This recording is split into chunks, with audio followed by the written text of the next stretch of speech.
भवतारिणी कृपाकरिणी तू माँ जगदम्ब। करुणाकरिणी भवतारिणी कृपाकरिणी तू माँ जगदम्ब। आदि महाशक्ति भवानी आदि महाशक्ति, आदि महाशक्ति भवानी आदि महाशक्ति, शक्तिदायिनी मुक्तिदायिनी अम्बा। आदि महाशक्ति आदि महाशक्ति, आदि महाशक्ति आदि महाशक्ति, आदि महाशक्ति। करुणाकरिणी भवतारिणी कृपाकरिणी तू माँ जगदम्ब। करुणाकरिणी भवतारिणी कृपाकरिणी तू माँ जगदम्ब।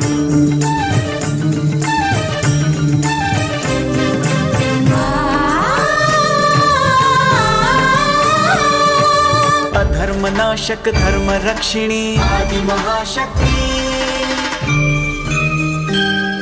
सकल लोक की तू रखवाली आदि महाशक्ति।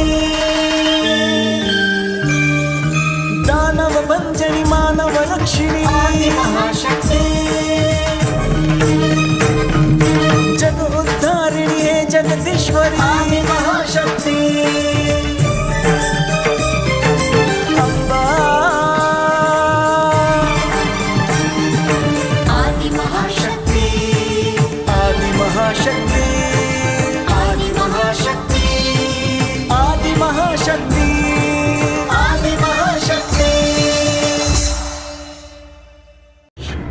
क्या कहा? क्या कहा?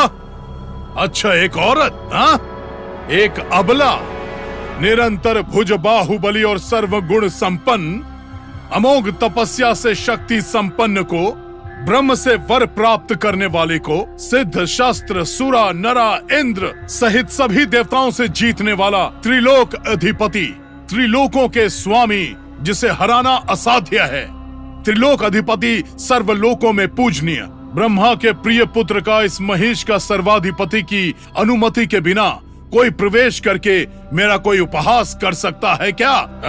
असंभव है, असंभव। असंभव नहीं है प्रभु, ये सत्य है। उस देवी ने आपके और आपके अधिकारों के बारे में बात की। शिवा शिवा, मैं अपने मुख से नहीं कह सकता। ताम्रा। प्रभु। क्या प्रभु? कौन सा प्रभु? सभी लोगों का पूजित हूँ, दानव कुल का श्रेष्ठ हूँ। राक्षस राजेंद्र को एक अबला जब हम पर हंस रही थी तब कहाँ गई थी? इस प्रभु के ऊपर भक्ति भावना। उस दुरंकारी अबला की बातें सुनकर मुझे आकर बोलने से उसके हाथ को काट कर मेरे सामने लाते तो हम खुश हो जाते। हम वही करना चाहते थे प्रभु, परंतु। परंतु क्या? परंतु उस त्रिलोक सौंदर्य को देखकर मुंह से बात ही नहीं निकल पाई और ना ही तलवार चला पाए। और ये ताम्र सोच में खोकर, कुछ सोच न पाकर, चिंता में पड़कर प्रभु के दर्शन के लिए यहाँ भाग कर आया है ना ताम्र? ब्रह्मपुत्र को मेरा प्रणाम। हर हर महादेव। अपना आसन ग्रहण कीजिए।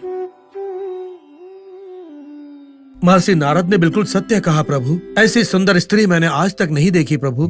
उसकी सुंदरता इस लोक की नहीं है प्रभु, वो तो किसी अन्य लोक की लग रही थी। हाँ, अचानक है क्या? आश्चर्यजनक है उसकी सुंदरता में डूबकर वहां से खाली हाथ वापस आए। जी प्रभु। हे त्रिलोक के संचारी, त्रिकाल ज्ञानी हो आप, सर्व घटनाओं के ज्ञाता, आपको सर्व भली भांति ज्ञात होगा।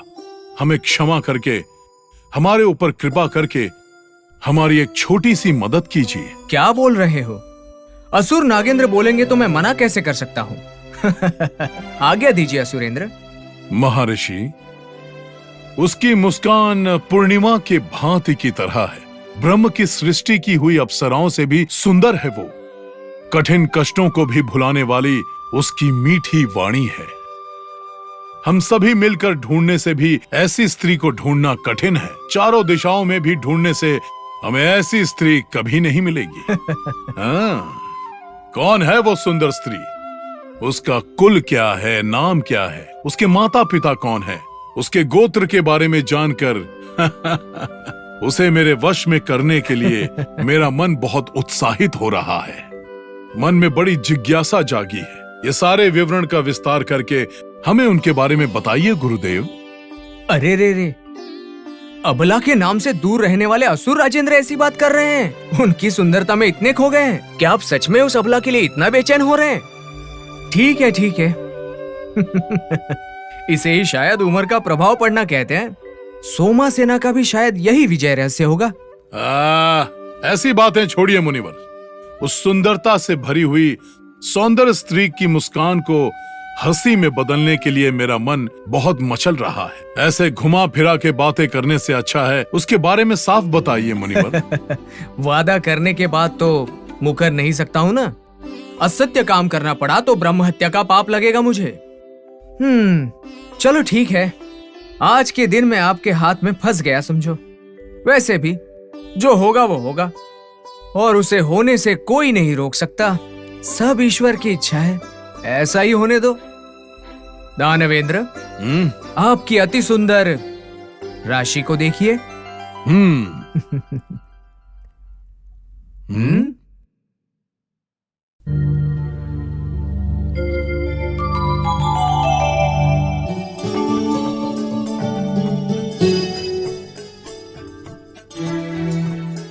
ओह, कितनी मासूमियत से भरा सौंदर्य है। उसके रूप, लावण्य, तेज और वैभव हैं। उसे देखकर लगता है एक बेहतरीन शिल्पकार की मूर्ति है वो। देखने से तो वो एक दिव्य मंगल, दिव्य स्वरूप दिखती है। सच्चे हृदय से कहूं तो परम शिव के हाथ में धनुष बाण लेकर प्रकट प्रकाशमान लगती है। क्या बात है! उस सुंदर स्त्री को अपना बनाकर मेरी रानी बनाने तक मुझे नींद नहीं आएगी। रोज उसी के बारे में नए विचार आते हैं। महिषा सार्वभौमा, उस सौंदर्य राशि को देखकर उनकी माया में खो मत जाना। किस चेहरे के पीछे क्या छुपा हुआ है, किसकी मीठी बातों के पीछे कौन सा खतरा है, हमें क्या पता। हाँ? खतरा? कैसी बातें कर रहे हो मुनिवर? ये महिषासुर ही खतरों के लिए सबसे बड़ा खतरा है। अमोघ मल पराक्रम से संपन्न अमरेंद्र भी मुझे हरा नहीं पाए, तो फिर ये अबला मुझे क्या हराएगी? असंभव मुनिवर, असंभव। जिसका नाम सुनते ही सारे मुनिवर डर से कांपने लगते हैं, जिसका नाम सुनते ही सारे जीव जंतु डर जाते हैं, जिसका नमस्कार सुनते ही देवता भी सर झुका लेते हैं, ऐसे महिषासुर का सामना कर पाएगी वो? हाँ? मुझे तो ऐसा नहीं लगता। एक अबला से वीर भयंकर शक्तिशाली ये असुर राजेंद्र डर जाएगा? असंभव, असंभव। हाँ, ठीक है, तुम उस सौंदर्य राशि पर ही अपनी नजर डालो। तुम्हें कौन रोकेगा? तुम्हारे सामने आकर तुमसे लड़ने की हिम्मत कौन दिखाएगा? ठीक है, मुझसे जितना हो सके उतना मैं करूंगा। देख लिया ना तुमने अपनी प्यारी राशि को, तो अब देरी किस बात की है? उनको अपना बना लो। उनके गोत्र और नाम सुनोगे क्या राजेंद्र? बोलिए मुनिवर। उनका गोत्र त्रिमूर्ति है। उनका नाम दुर्गा है।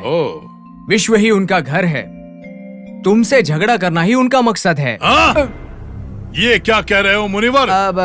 झगड़ा मतलब छोटी मोटी नोक झोंक बस। ये बात कही ना आपने। तो अब देर किस बात की? चलाओ तुम्हारी चाल। युद्ध में सबसे आगे बढ़कर प्रलय ही प्रलय कर सकते हैं। लेकिन इस प्रलय की कला में कैसे आगे बढ़ना है मेरी समझ के बाहर है। अब इसका उपाय, उस स्त्री से मिलने का उपाय आप ही बता सकते हैं। क्या कहा? मैं? हाँ मुनिवर, आप। ये सही कहा असुरा सार्वभौमा। देखो, मैंने पता बताया क्योंकि तुम मेरी जान पहचान के हो और मुझे अपना मानते हो। लेकिन तुम तो मुझे बातें करने में ही फंसा रहे हो और चाहते हो कि मैं मदद करूं। मैं तो ठहरा ब्रह्मचारी, ऊपर से इस लाड़ प्यार के बारे में कुछ जानता तक नहीं हूँ। ये कार्य मुझसे कैसे संभव होगा? मेरे भाई, महात्मा को अपनी शक्ति का अंदाजा नहीं होता। सर्व घटनाओं का ज्ञात करने वाले ये काम आप ही करवा सकते हैं। अब इस महिषासुर का उस त्रिलोक सुंदरी से मिलन आप ही कराएंगे। ठीक है, त्रिलोक वीर हो, इसीलिए तुम्हारे कहने पर इस कार्य को मैं अपने कंधों पर रख लूंगा। लेकिन इसके बाद जो भी होगा उसे तुम्हें ही झेलना है और उसके जिम्मेदार भी तुम ही रहोगे। कैसी बात कर रहे हैं? गुरुजी की बात शिव की आज्ञा समझकर चलूंगा। हर हर महादेव, हर हर महादेव।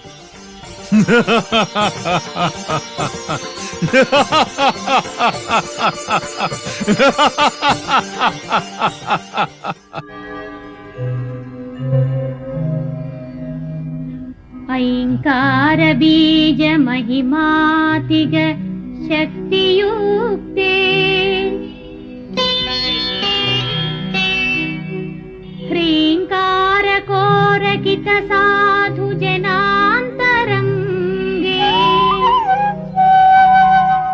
श्रीङ्कार संयुति परार्थ पदानुषङ्गे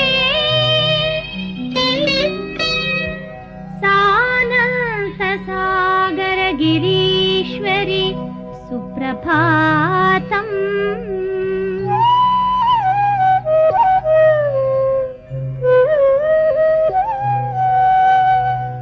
क्लीं बीज बीजित समस्त वसानुकर्त्री ब्लूं ह्रीं मनोज्ञ मनुराज समञ्चितार्थे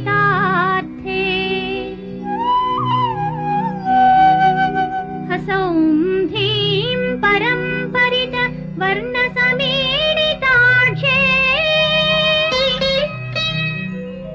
सानन्त सागर गिरीश्वरि सुप्रभातम्।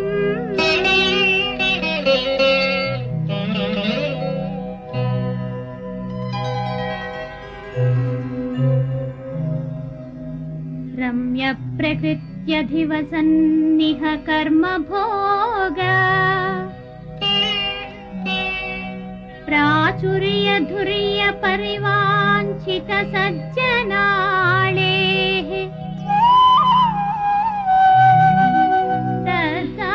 तदाभयामल कराम्बुज सन्निविष्टे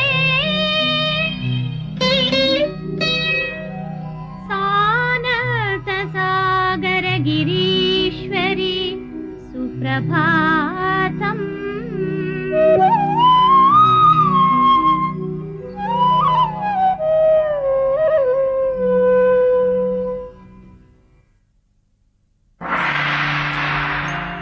नारायण नारायण। नारद मुनि, आपका यहाँ स्वागत है। माता दुर्गा, माँ भवानी, नमो नमः। आपके दर्शन से मेरा जीवन धन्य हो गया है। आकर्णान्त विशाल नयनाम् अर्केन्दु तारकद्युति कोमलाङ्गीम् चतुर्दश भुवनैक सम्मोहनाङ्गीम् तं जगन्मातरं प्रणमाम्यहम् जगन्मातरं प्रणमाम्यहम्।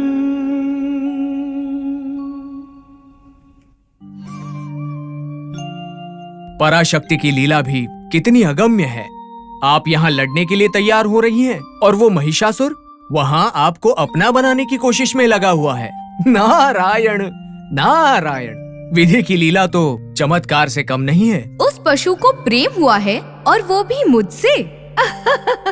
मृत्यु का समय समीप आने पर गलत रास्ते पर जाना सहज है। महिषासुर की स्थिति और परिस्थिति वैसी ही है देवी। हाँ माँ, बिल्कुल सच है। मेरे इन हाथों में आपकी खूबसूरती देखकर वो आपकी आराधना करने लगा है, आपके चरणों की दासी बनना चाहता है और यही संदेश आपको देने के लिए उसने मुझे यहाँ भेजा है। तुम्हारे यहाँ आने से क्या होगा? ये कार्य सफल होगा क्या? वो अपनी मृत्यु को आवाहन कर रहा है और यही उसके विनाश का कारण होगा। आप तो जगत जननी हैं, आप सब कुछ जानती हैं माता। वो वहाँ आपकी प्रतीक्षा कर रहा है। मैं बस ये संदेश लेकर आया था। आपका अभिप्राय जानना चाहता हूँ माता। मुनींद्र, तुम्हें तो पता है दुर्गा को पाने का एक नियम है। रणभूमि में जो दुर्गा से जीत पाएगा उसी से दुर्गा विवाह करेगी। जाओ, जाकर महिषासुर को बता दो। नारायण नारायण। रण से और मृत्यु से भागने वाली नहीं है ये अबला। ये बात उस असुर को जाकर बता दीजिए। हमसे युद्ध करने पर उसको मृत्यु ही मिलेगी, ये बात उसे समझा दीजिए। उसको जीवन प्रिय है तो जीने की इच्छा छोड़कर उसे अपने जान पहचान वालों से, परिवार वालों से, शुभ चिंतकों से तथा प्रेमिकाओं से अपने मन की बात अंतिम बार करने के लिए कह दीजिए, क्योंकि उसे रसातल में ले जाने के लिए ही इस दुर्गा ने चंडी का रूप धारण किया है। दुर्गा को जीतना असंभव है, ये अत्यंत ही कठिन कार्य है। आपका संदेश पहुंच जाएगा माँ। मैं आज्ञा चाहता हूँ। नारायण नारायण।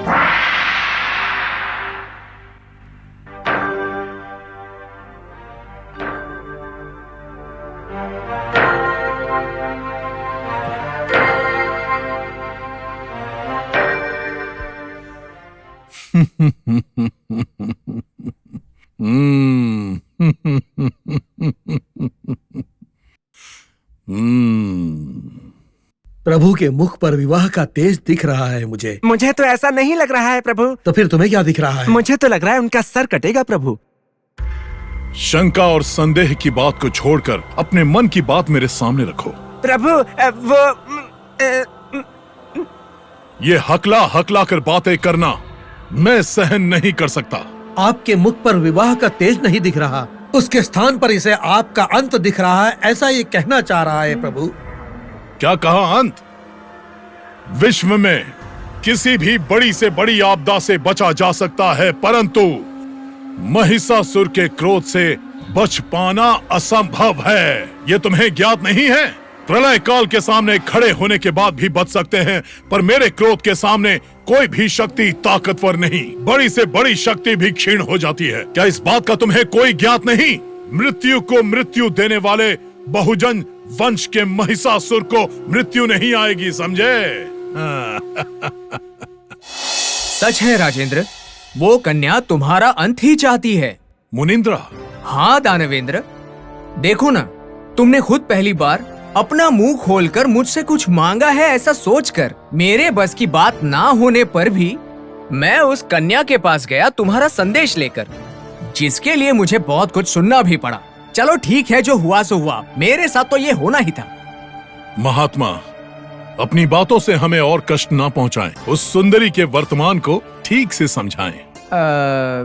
समझाने के लिए ही आया हूँ दानवेंद्र, पर ये सब कुछ जानने के बाद मैं सोच में पड़ गया हूँ कि उन्होंने जो कहा है वो आपसे कहूँ या ना कहूँ।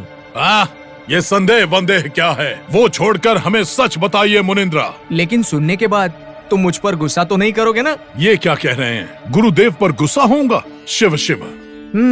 ठीक है, वादा कर चुके हो तो बता देता हूँ। बोलिए मुनिवर, बोलिए।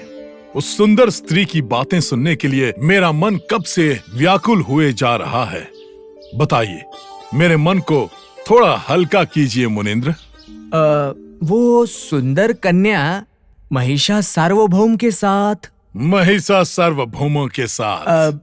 महिषा सार्वभौम के साथ। महिषा सार्वभौमों के साथ युद्ध करना चाहती है। क्या कहा? युद्ध? हाँ, दानव सार्वभौम, वो अहंकारी कन्या कह रही थी कि वो आपसे सिर्फ युद्ध करना चाहती है और कुछ नहीं। क्या कहा आपने? उसकी मति भ्रष्ट हो गई है क्या? चारों ओर प्रलय मचाकर 7 समंदर को एक करके अतल वितल सूतल रसातल हर तरह के प्राणियों को भय से डराकर हर जान पहचान के लोगों को, पुरोहित बंधु मित्र सबके मन में भय जाग जाता है जैसे ही मेरा नाम सुनते हैं। ऐसे महिषासुर से युद्ध करना है? वो भी एक अबला। आनंद आ गया। अब वो कितना भी घमंड और क्रोध दिखाए, उस अति सुंदर नारी पर, मीठी सी बोली वाली सुंदरी, उस पर अपना अस्त्र उठाने के लिए मेरा मन नहीं कर रहा। मैं ऐसा कतई नहीं करूंगा। वाह दानवेंद्र, बिल्कुल सही कहा। वहां तो वो सुंदर नवपल्लव कोमलांगी तुमसे युद्ध करने के अलावा और कुछ भी नहीं चाह रही है, और यहाँ तुम हो के पहली ही नजर से अपना चैन खोकर, शांति खोकर उसी के विचारों में खोए हुए हो।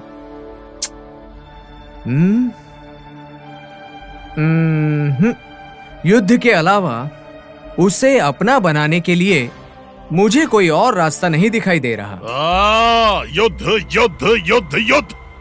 ये बात यदि किसी पुरुष की जिह्वा से निकली होती तो उसे कब का मैं धराशायी कर देता, परंतु वो एक अबला है, मेरे मन के अंदर उतरी हुई मनमोहिनी है। उस पर क्रोधित होना या फिर उसे बंदी बनाना मेरा हृदय नहीं कहता। ना ना ना। ठीक है, युद्ध करना है या नहीं, इसका निर्णय तुम्हें ही लेना होगा। अब युद्ध करके उन्हें पाओगे या उन्हें खो बैठोगे, ये भी तुम्हें ही तय करना है, याद रखना। मैं तो यहाँ सिर्फ संदेश पहुँचाने आया हूँ। ठीक है, अब आगे हमें क्या करना है? युद्ध करना होगा। हाँ प्रभु, इस विषय में युद्ध करना ही सही है। उसके लिए आपकी आवश्यकता भी क्या है? आप केवल आज्ञा दें, मैं स्वयं उस अबला को हराकर आपके पैरों में ला करके गिरा दूंगा। उसको हराने के लिए महिषासुर को रणभूमि में जाने की कोई आवश्यकता नहीं, मैं अकेला ही बहुत हूँ। आज्ञा दीजिए प्रभु। बढ़िया, बहुत बढ़िया। तुम्हारे बाहुबल का पराक्रम, तुम्हारे अद्भुत युद्ध की शस्त्र कला मुझे अच्छी तरह ज्ञात है। भले ही वो कितना ही घमंड क्यों न दिखाए, लेकिन वो कोमल सी दिखने वाली सुंदरी को बिना कष्ट पहुँचाए, उसका बाल बांका किए बिना यहाँ मेरे समक्ष लाकर उसे खड़ा करो। ठीक है प्रभु। एक बात और। आज्ञा करिए प्रभु। युद्ध से पहले उसे एक बार मेरे बारे में बताकर उसे समझाने की कोशिश करो। अगर वो ना समझे तो भी उसे चोट नहीं पहुंचाना, परंतु उसे उसकी ही अवस्था में बिना कोई कष्ट पहुंचाए बंदी बनाकर ले आओ। जाओ।